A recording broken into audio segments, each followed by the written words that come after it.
Good afternoon class. अब हम chapter 6 से स्टार्ट करेंगे। उसका नाम है चेंजेस अराउंड अस।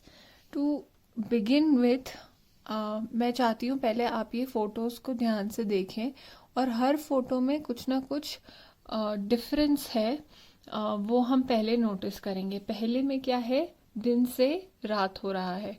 नेक्स्ट में एक सीड से कैसे प्लांट बन के वो बड़ा होके एक ट्री बनता है। नेक्स्ट में हम देख रहे हैं कि चाय पत्ती वाले पानी में हम दूध डाल रहे हैं तो उसमें क्या नई चीज़ बन रही है। नेक्स्ट में हम देख रहे हैं एक बड से एक फ्लावर आ रहा है। इधर एक कैंडल मेल्ट होके उसका वैक्स एक अलग जगह पे कलेक्ट हो जा रहा है। नेक्स्ट वी नो कि हम जब एक पेंसिल को लंबे टाइम तक यूज़ करते हैं, हम उसे शार्पन कर करके यूज़ करते हैं तो उसका साइज़ छोटा होता जाता है, वो छोटी होती जाती है। नेक्स्ट में how when an egg hatches, तो वो एक चिक के फॉर्म में बन जाता है एंड बड़े होके हैन हो जाती है। नेक्स्ट फोटो में हम देख सकते हैं एक ऐसा सीजन, पतझड़ के सीजन में सारी जो लीव्स होती हैं, पत्तियां होती हैं ट्रीज की, वो ड्राई होके ऐसे नीचे गिरने लग जाती हैं। उससे पहले कुछ महीनों पहले वो एब्सोल्युटली ग्रीन होती हैं। इधर हम देखते हैं कि यहाँ पे लोहे की चेन है जिसको जंग लग गई है, which is called as rust. And उन दोनों में क्या डिफरेंस है, यहाँ पे हम देखते हैं एक बेबी से कैसे एक एडल्ट से ओल्ड एज एक ह्यूमन अटेन करता है। हमने अलग अलग चीजें ऑब्जर्व करी। अब अगर हमने चैप्टर 5 में क्लासिफिकेशन का मीनिंग समझा था। अब अगर हम इन फोटोज को क्लासिफाई करने की कोशिश करें तो हम ऐसे कर सकते हैं। कुछ फोटोज में हमने देखा कि शेप चेंज हुआ, किसी में साइज चेंज हुआ, किसी में कलर चेंज हुआ, किसी में state, like for example ice melt होके पानी बन गई तो सॉलिड टू लिक्विड चेंज हुआ।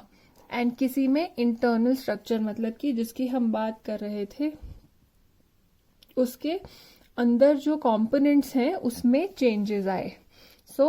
बेस चेंज होता है based on shape, size, colour, state and internal structure.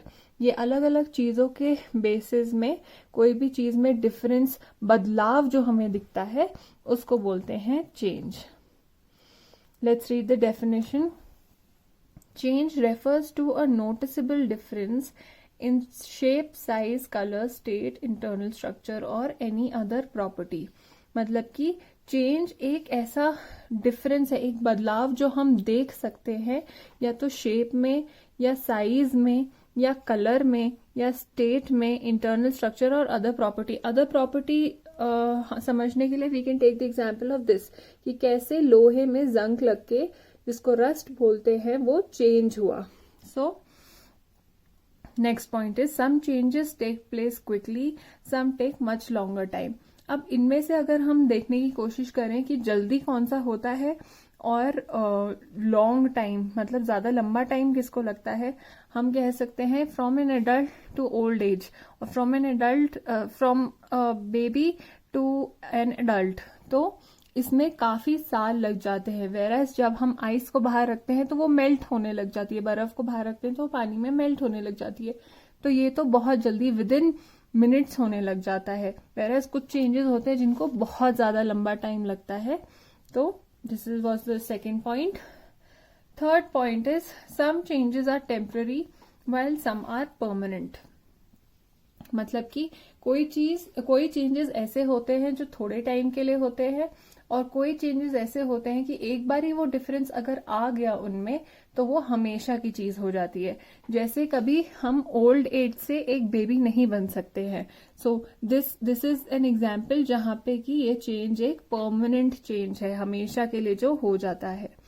और दूसरा चेंज है जो हमें टेम्पररी। नाउ इनमें से टेम्पररी चेंज अगेन हम आइस का देख सकते हैं एग्जाम्पल, क्योंकि अगर वो पानी बन गया है, लिक्विड फॉर्म बन गया है, अगर हम उसे वापस फ्रीजर में डाल दें तो वो वापस आइस बन जाएगा।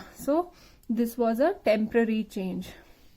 Now in some cases a new substance is formed. मतलब यहाँ पे हम एग्जाम्पल ले सकते हैं ऑफ दिस। पहले हमारे पास चाय पत्ती का छना हुआ पानी था, हमने उसमें मिल्क मिला दिया, ये दो अलग चीजें हैं। तो इसके बाद ये बन जाएगी दूध वाली चाय। So a new substance in this case is formed. Next, on the basis of similarities changes can be grouped into 4 parts। मतलब कि जो भी सेम चीजें होती हैं इन चेंजेस के बीच में, उसमें हमें अगर ग्रुप करना है, ऐसे क्लासिफाई करना है, अलग अलग पार्ट्स में हमें कैटेगराइज करके लिखना है, ये आपने चैप्टर 5 में भी पढ़ा था। तो वो 4 चीजों के हेडिंग्स में आएंगे, that is reversible, irreversible, chemical and physical. Reversible change ऐसा होता है जिसको कि रिवर्स कर सकते हैं हम, जो उसके ओरिजिनल फॉर्म में होता है। लाइक फॉर एग्जाम्पल, आइस का ओरिजिनल फॉर्म है सॉलिड, और फिर वो मेल्ट होके लिक्विड बन रहा है। लिक्विड को हम वापस से रिवर्स करके हम आइस बना सकते हैं एंड सॉलिड फॉर्म में ला सकते हैं। So it is a reversible change. Irreversible change क्या होता है, हमने आटा गूंदा और आटा गूंदने के बाद हमने उसकी रोटी बना दी, तो अब वो आटा पक गया है, इससे हम वापस ऐसा वाला आटा के फॉर्म में, डो के फॉर्म में नहीं ला सकते। So it is an irreversible change, जिसमें कि आप फर्स्ट वाले फॉर्म में उस सब्सटेंस को नहीं ला सकते। Next type is a chemical change.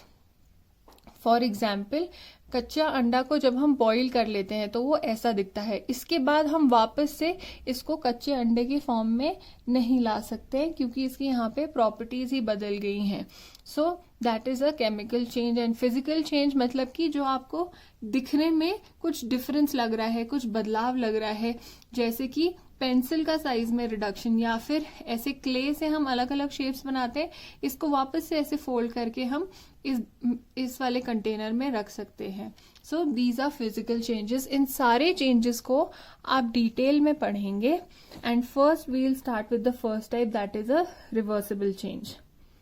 Now let's read the first point. Temporary changes can be reversed, मतलब कि ऐसा चेंज जो कि हमेशा के लिए नहीं होता है, उनको हम रिवर्स कर सकते हैं, मतलब हम बदल सकते हैं to its first form, original form. It is possible to get back to its original form of the material. That is what I just explained. Next part है, changes that can be reversed to get the original substance are called reversible change. ऐसे changes जहां पे कि आप original form में, ऐसा कोई बदलाव जिसको कि आप फर्स्ट वाले स्टेट, ओरिजिनल स्टेट में, ओरिजिनल फॉर्म में ला सकते हैं। For example, melting of ice और फ्रीजिंग ऑफ वाटर, इनको हम वापस अपने original state of solid and liquid में ला सकते हैं, तो इनको बोलते हैं reversible change. One more example is of a play dough. कैसे क्ले से हम अलग अलग शेप्स कर सकते हैं, उनको वापस हम फोल्ड करके उसकी ओरिजिनल फॉर्म में इस डो में, कंटेनर में रख सकते हैं। So these are reversible change. One more example of reversible change can be evaporation and condensation. Evaporation हमने पहले भी समझा था। Now we'll watch a video जिसमें कि हम ये एक केटल में सॉल्ट एंड वाटर का सोल्यूशन रख रहे हैं। केटल को हमने नीचे से हीट दिया है। हीट जब हम देते हैं तो जो वाटर होता है वो वाटर वेपर के फॉर्म में गैस स्टेट में चला जाता है, एंड धीरे धीरे पूरा पानी खत्म हो जाता है एंड नीचे सिर्फ सॉल्ट रह जाता है। So this was evaporation. लेकिन कंडेंसेशन क्या होता है, जब हम ऐसे ही केस में यहां से ये वाटर इवेपोरेट होके जा रहा है, we take a plate, we put some ice on it, और ये हम स्टीम के ऊपर ऐसे रख देंगे। जैसे ही वो इधर टच में आएगा तो the water will start dripping down from here. तो यहाँ पे हमने गैस, लिक्विड से गैस से वापस हमने ओरिजिनल फॉर्म में, मतलब कि पहले जैसे वो था in the form of liquid, वो गेन कर लिया। That means it is a reversible change. So this was another example. यहाँ पे हमने देखा कि एक टेम्पररी चेंज था। टेम्पररी चेंज मतलब थोड़े से टाइम के लिए चेंज हुआ था इनटू इट्स गैस स्टेट, लेकिन हम ओरिजिनल फॉर्म, मतलब कि first form that was liquid state, that is water, उसको हम वापस ले आए। That is why evaporation and condensation is an example of a reversible change.